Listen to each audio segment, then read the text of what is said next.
It is a bonkers Thanksgiving in Riverdale. We'll tell you what's going on and why Archie was held at gunpoint again. I'm Jane and you're watching the Daily Report. Please ignore the coffee stain on my shirt. We don't need to talk about it.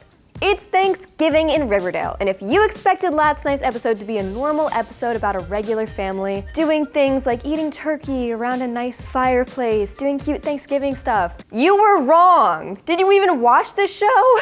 It's exactly as insane as you'd expect, so let's dive in to talk about the Blossom family Thanksgiving in all of its flesh-eating glory. Here is your spoiler alert warning now. Don't say I didn't tell you so. While coming up with a plan to dump Uncle Bedford's body into the river, Cheryl and Tony realize that Aunt Cricket is parked down the road and watching everything they do. In order to distract her, Cheryl invites her in for a Thanksgiving meal, where she reveals the family legend. It is said by Nana Rose that during the first Blossom Thanksgiving, there was an ice storm, just like the one about to hit Riverdale. And in order to feed their hunger, they would have to, as Cheryl puts it, quote, survive on Blossom flesh. What?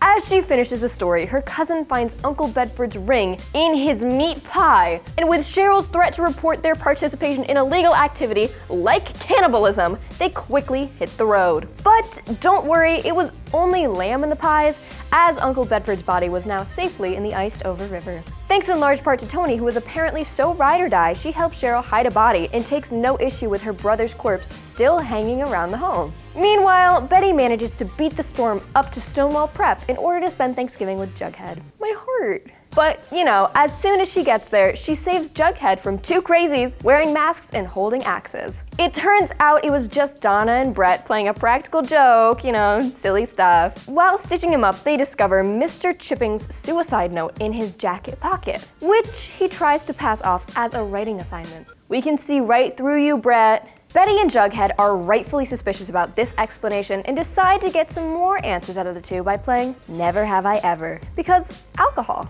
When that doesn't really work, Betty sneaks into Donna's room and finds Chipping's tie pin. Donna confesses to an affair with him, and when she threatened to tell the headmaster about it, Chipping jumped out of the window. But we know that's probably not the real story, especially since Chipping's last words were, quote, "I'm sorry, Jughead, that I couldn't help you." And it just feels like there's so much more to the story here. Meanwhile, across town, Archie's having a totally normal and low-key Thanksgiving, just deep frying a turkey at the community center. Don't worry, it's not long before Dodger's family shows up to get revenge. Dodger's mom pulls a gun, and just then the deep fryer explodes, allowing Veronica to put a carving knife through a dude's hand and gives Archie's mom the opportunity to grab the gun. At the end of it all, everyone is safe and Dodger escapes town. And now we want to know, what do you think? Is there more to Chipping's death? Let us know in the comments down below, and as always, don't forget to subscribe to AwesomenessTV and the AwesomenessTV Daily Report channel. I'm Jane, and I can't even keep up with this show anymore.